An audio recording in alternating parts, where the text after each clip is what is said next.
Hello Meera. Good morning sir. Good morning. അകത്തേക്ക് വരൂ. ഇരിക്കൂ. വീണ്ടും അവന്റെ ശല്യം ഉണ്ടായോ? സാറ് സ്ഥലത്തുണ്ടാവില്ലെന്ന് പറഞ്ഞതുകൊണ്ടാ ഇതുവരെയും വരാതിരുന്നത്. യെസ്. അയാൾ അവിടെ വീട്ടിൽ കയറി താമസം തുടങ്ങിയിരിക്കുക. ഏത് വീട്ടിൽ? ഞങ്ങളുടെ വീട്ടിൽ തന്നെ. ശല്യപ്പെടുത്തി ഞങ്ങളെ വീട്ടിൽ നടക്കാൻ ശ്രമിച്ചോണ്ടിരിക്കുക. അയാളെ കൊണ്ട് പൊറുതി മുട്ടി സാർ. ഓഹോ, അവന് കിട്ടിയത് പോരെന്ന് തോന്നുന്നു. സാരമില്ല, അവന്റെ കൈയും കാലും തല്ലി ഓടിച്ചേക്കാം. അത് വേണ്ട സാർ. അയാള് ഞങ്ങളോട് പ്രതികാരം ചെയ്യും. ചോദിക്കാനും പറയാനും ഞങ്ങൾക്ക് ആരുമില്ല സാർ. ഞാനുണ്ട് മേരിക്ക്, ഞാനുണ്ട്. ഇൻസ്പെക്ടർ എന്ന നിലക്ക് മാത്രമല്ല. ഒരു കാര്യം ചെയ്യാം, ഞാനവൻ ആദ്യം ഒരു ലാസ്റ്റ് വാണിംഗ് കൊടുത്തേക്കാം. അതുകൊണ്ടും പ്രശ്നം തീരുന്നില്ലെങ്കിൽ അവന്റെ എല്ലാം അടിച്ചൊടിച്ച് പാർസലാക്കി പോലീസുകാരുടെ കൈ കൊടുത്തേച്ചേക്കാം. പോരെ? ആരെയും ദ്രോഹിക്കാനല്ല സാർ. മറ്റൊരു വീട് കിട്ടുന്നതുവരെയെങ്കിലും അയാളെ ഞങ്ങളെ ശല്യം ചെയ്യാതിരുന്നാ മതി. അത് മതിയോ? എങ്കിൽ ഞാനവൻ ഇന്ന് തന്നെ കാണാം, സംസാരിക്കാം. വൈകുന്നേരം മേരി എവിടെ കാണും? ഓഫീസിൽ നിന്ന് വരുമ്പോ ഞാൻ സ്റ്റേഷനിൽ വരാം. അത് വേണ്ട, സ്റ്റേഷൻ അത്ര പറ്റിയ സ്ഥലമല്ല. ഞാനെന്നും സായാഹ്നങ്ങളിൽ സെൻട്രൽ പാർക്കിൽ നടക്കാൻ പോവാറുണ്ട്. You come there, I will tell you the result. Okay? Thank you sir. ഞാൻ ബുദ്ധിമുട്ടിക്കുകയാണോ? No, it's a pleasure. നിൽക്കൂ.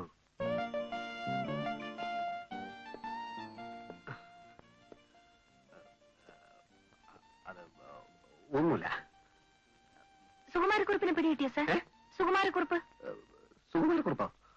പിടികിട്ടി. ഓ, പിടികിട്ടി എന്ന് പറഞ്ഞാൽ പിടിക്കപ്പെട്ട ആള് തന്നെയാണോ സുകുമാരക്കുറിപ്പ് എന്ന് സ്ഥിരീകരിച്ചിട്ടുള്ള അതുകൊണ്ടുള്ള പ്രശ്നങ്ങൾ നടന്നുകൊണ്ടിരിക്കുകയാണ്. വരട്ടെ. മറക്കണ്ട, സെൻട്രൽ പാർക്ക് വൈകുന്നേരം.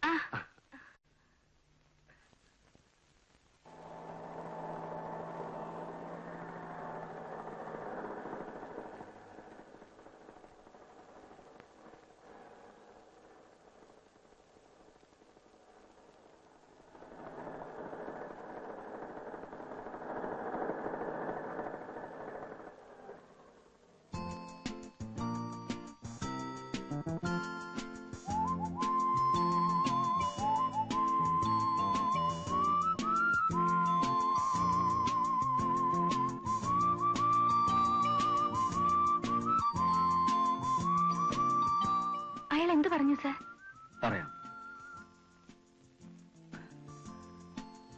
നല്ല മനോഹരമായ സായനം അല്ലേ? അയാൾ ഒഴിയോ? നേരെ വരൂ, നമുക്ക് സ്വല്പനേരം അവിടെ ഇരിക്കാം. വിവരം അറിഞ്ഞാ എനിക്ക് പോകായിരുന്നു. എനിക്ക് ഒത്തിരി ഒത്തിരി കാര്യങ്ങൾ പറയാനുണ്ട്. വരൂ മേരി.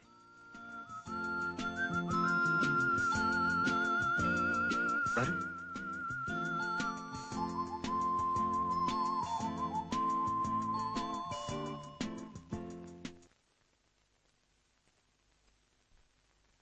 രാജേന്ദ്രോ, ആ നിക്കണ അവിടെ.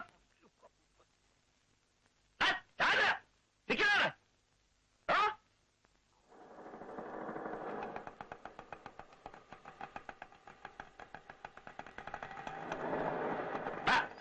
സജേഷി, നിക്കണവിടെ. നീ ആട്ടും തോലിട്ട ചെന്നാകാണെന്ന് എനിക്ക് അറിയാഞ്ഞിട്ടല്ല.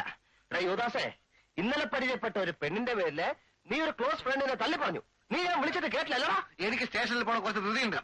നീ പൊയ്ക്കോ. എനിക്ക് വികാരങ്ങളില്ല, മനുഷ്യത്വം തീരെയില്ല. കള്ളന്മാരെ കടിച്ചീറാൻ നിൽക്കുന്ന ഒരു സിംഹമാണ് ഞാൻ എന്നൊക്കെയാണോ പറഞ്ഞത്? പിന്നെ എന്ത് വികാരത്തിന്റെ പുറത്താണ് നീ പെണ്ണ് പോലെ നടക്കുന്നത്? എനിക്ക് ഇഷ്ടമുള്ള വികാരത്തിന്റെ പുറത്ത്. അങ്ങനെ സൗകര്യമുള്ള വികാരത്തിന്റെ പുറത്താണ് സാർ നടപ്പെങ്കിൽ നിന്റെ തൊപ്പി ഞാൻ തെറിപ്പിക്കണം.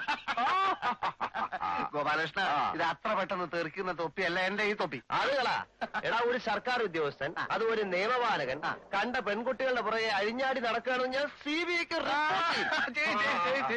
എടാ, ഇത് അഴിഞ്ഞാട്ടോ എടുത്തിയാട്ടോ ഒന്നല്ല, വളരെ പരിശുദ്ധമായ, മൃദുലമായ, നിഷ്കളങ്കമായ, പവിത്രമായ ഒരു അറ്റാച്ച്മെന്റാ. ഞാൻ അവളെ കെട്ടാൻ പോവുക. അപ്പൊ നീ എന്ത് ചെയ്യും? അത് കെട്ടുമ്പോഴല്ലേ? കെട്ടും. നിനക്കൊരു ചുക്കും ചെയ്യാൻ പറ്റില്ല. കാണണോ? കാണണം. എടാ, നിന്റെ കെട്ട് ഞാൻ പൊട്ടിക്കുന്നതാണ്. പരസ്പരം ഇഷ്ടപ്പെട്ട് കഴിഞ്ഞാൽ പിന്നെ നീ എങ്ങനെയാടാ കെട്ട് പൊട്ടിക്കുന്നത്? അവളോടും അവളുടെ അമ്മയോടും ഞാൻ പറയും, നീ ഒരു മുഴുക്കുടിയനും സ്ത്രീലംബരനുമാണെന്ന്. നീ പറയുന്നത് അവര് വിശ്വസിച്ചാലല്ലേ? അതിന് ഞാനല്ലല്ലോ പറയുന്നത്. ഞാൻ ആൾക്കാർക്ക് കൂലി കൊടുത്ത് അവരെ കൊണ്ട് പറയിപ്പിക്കും. നീ അനാവശ്യം കാണിക്കുക. അപ്പൊ നിനക്ക് പേടിയുണ്ടല്ലേ? എങ്ങനെ വൃത്തികെട്ട മാർഗത്തിലൂടെയാണോ ആളുകളെ തോപ്പിക്കുന്നത്? മാർഗം എനിക്ക് പ്രശ്നമല്ല, ലക്ഷ്യമാണ് എന്റെ ഉന്നം. എന്താ നിന്റെ ലക്ഷ്യം? നീ അവളോട് പറ എന്റെ വീട്ടിൽ നിന്ന് ഇറങ്ങി തരാൻ. നിന്റെ കാമയല്ലേ? നീ അവളോട് പറ എന്റെ വീട്ടിൽ നിന്ന് ഇറങ്ങി തരാൻ. അത് എന്റെ ലക്ഷ്യം. അത് ഞാൻ പറഞ്ഞ അവര് അനുസരിക്കണ്ടേ? നീ കാമുകനല്ലടാ, അനുസരിക്കും. ഗോപാലകൃഷ്ണ, നീ വിചാരിക്കുന്നത് പോലെയല്ല കാര്യങ്ങളുടെ കടപ്പ്. ഞങ്ങൾ തമ്മിൽ ഒരു 50% അടുപ്പം മാത്രമേ ഉള്ളൂ. എന്ന് വെച്ചാൽ ആ കുട്ടിക്ക് ഇങ്ങോട്ടോ? അത് അല്ല, എനിക്ക് അങ്ങോട്ട്. എനിക്ക് മനസ്സിലായി. എങ്ങനെ? നിന്നെ ഇഷ്ടപ്പെടാൻ മാത്രം മറ്റുള്ള ഒരു പെൺകുട്ടിയല്ല അവള്. ശരി, നിനക്ക് അവളെ ഇഷ്ടമാണല്ലോ. അതെ. എന്റെ ബുദ്ധിയും കഴിവും ഉപയോഗിച്ച് ഞാൻ നിനക്ക് അവളെ കെട്ടിച്ചു തന്നാൽ നീ എനിക്ക് എന്ത് പ്രതിഫലം തരും? നീ എങ്ങനെ കെട്ടിച്ചേരും? നീ എന്താണ് അമ്മാവനാ? അതിവിടെ പ്രതിഫലം പറ. എടാ, ഒരു സുഹൃത്തിന്റെ. അത് കള. ഒറ്റ കാര്യം ചെയ്താൽ മതി. കല്യാണം കഴിഞ്ഞാൽ അവളോടൊപ്പം അവളുടെ കുടുംബത്തെയും നീ ഇവിടെ കൊണ്ട് താമസിപ്പിക്കണം. അത് ഒരു പ്രശ്നമല്ലല്ലോ. അത് പ്രശ്നമാണ്. എനിക്കത് പ്രശ്നമാണ്. അവരവിടെ നിന്ന് ഇറങ്ങിയാലേ എനിക്ക് രക്ഷയുള്ളൂ. സത്യത്തിൽ ഞാൻ പ്രതിഫലം ചോദിക്കാനല്ല രാജേന്ദ്ര, മറ്റൊരു വഴിയും കാണാത്തോണ്ട് ആലോചിച്ചു പോയതാ. നീ എന്നെ തെറ്റിദ്ധരിക്കരുത് പ്ലീസ്. ഈ കാര്യത്തിൽ നീ സംശയിക്കുകയേ വേണ്ട. കല്യാണവും വീടുമാറ്റവും ഒറ്റ ദിവസം. ഉറപ്പാ? ഉറപ്പാ. എങ്കിൽ നീ നിന്റെ വീട്ടിൽ വിവരം അറിയിക്കേ. വീട്ടിലറിയിച്ചാൽ പ്രശ്നമാണ്. സ്ത്രീധനമൊന്നും പ്രതീക്ഷിക്കാനില്ലാത്തതുകൊണ്ട് അച്ഛൻ സമ്മതിക്കില്ല. പിന്നെ എന്ത് ചെയ്യും? എന്റെ ഒരമ്മാവനുണ്ട്, പൂങ്കിനാവ് വാരികയുടെ പത്രാധിപര്. എന്റെ അച്ഛനെ പാട്ടിലാക്കാൻ അങ്ങേർക്കേ സാധിക്കൂ. എങ്കിൽ നീ എത്രയും പെട്ടെന്ന് നിന്റെ പൂങ്കിനാവ് അമ്മാവനെ വിവരം അറിയിക്കുക. ബാക്കി കാര്യം ഞാൻ ഏറ്റു. ഓക്കെ? ഓക്കെ.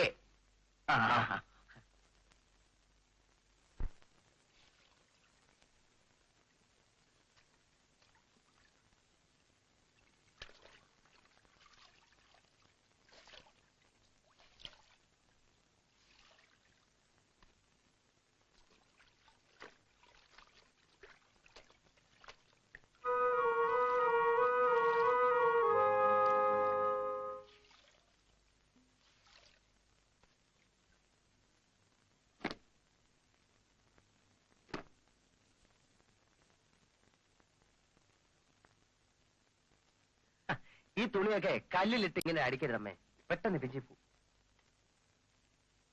ഞാൻ വിരിക്കാം. സഹായിക്കണ്ട. വല്ല മീനോ മലക്കറിയോ വല്ല വാങ്ങിക്കാനുണ്ടമ്മേ, ഞാൻ മാർക്കറ്റിൽ പോകുന്നുണ്ട്. പണിക്ക് ഉപദ്രവിക്കാതിരുന്നാ മതി. അമ്മ ഇങ്ങനെ പറയരുത്. ഞാനൊരു ഉപദ്രവകാരിയല്ല, ഉപകാരിയാണ്. അമ്മ ഇങ്ങോട്ട് നോക്കിയേ, ഞാനൊരു സത്യം പറയട്ടെ. ഞാനൊരു ശുദ്ധനമ്മേ. പിന്നെ കുറച്ച് മുൻകോപമുണ്ട്. അത് പെട്ടെന്ന് വരും, പെട്ടെന്ന് പോവും. അല്ലാതെ എന്നേക്കുമായി ഒരാളോട് സ്ഥിരമായി ദേഷ്യം വെച്ചുകൊണ്ടിരിക്കുക, അല്ലെങ്കിൽ വെറുപ്പ് വെച്ചുകൊണ്ടിരിക്കുക, അങ്ങനെ ഒരു സ്വഭാവം എനിക്കില്ല. അമ്മ, നമ്മുടെ മീരയ്ക്ക് ഇപ്പൊ എത്ര വയസ്സായമ്മേ?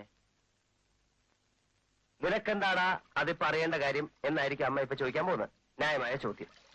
ഇന്നലെ രാത്രി ഞാൻ ഒരുപോലെ കണ്ണടച്ചിട്ടില്ല. നല്ല തങ്കം പോലത്തെ ആ പെൺകുട്ടിയെ ഞാൻ എന്തുമാത്രം ദ്രോഹിച്ചു. പാടില്ലായിരുന്നു, ഒരിക്കലും പാടില്ലായിരുന്നു. ഇന്നലത്തോടെ എന്റെ ശനിദശ മാറി കിട്ടി. എനിക്ക് പ്രായശ്ചിത്തം ചെയ്യണം അമ്മേ.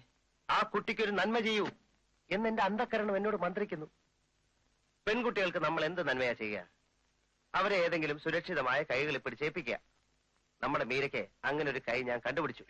നല്ല ഒന്നാന്തരം ചെറുക്കൻ, സൗന്ദര്യമുണ്ട്, കുടുംബ മഹിമയുണ്ട്, ഗംഭീരമായ ജോലി, അസലായിട്ട് പാട്ടും പാടും.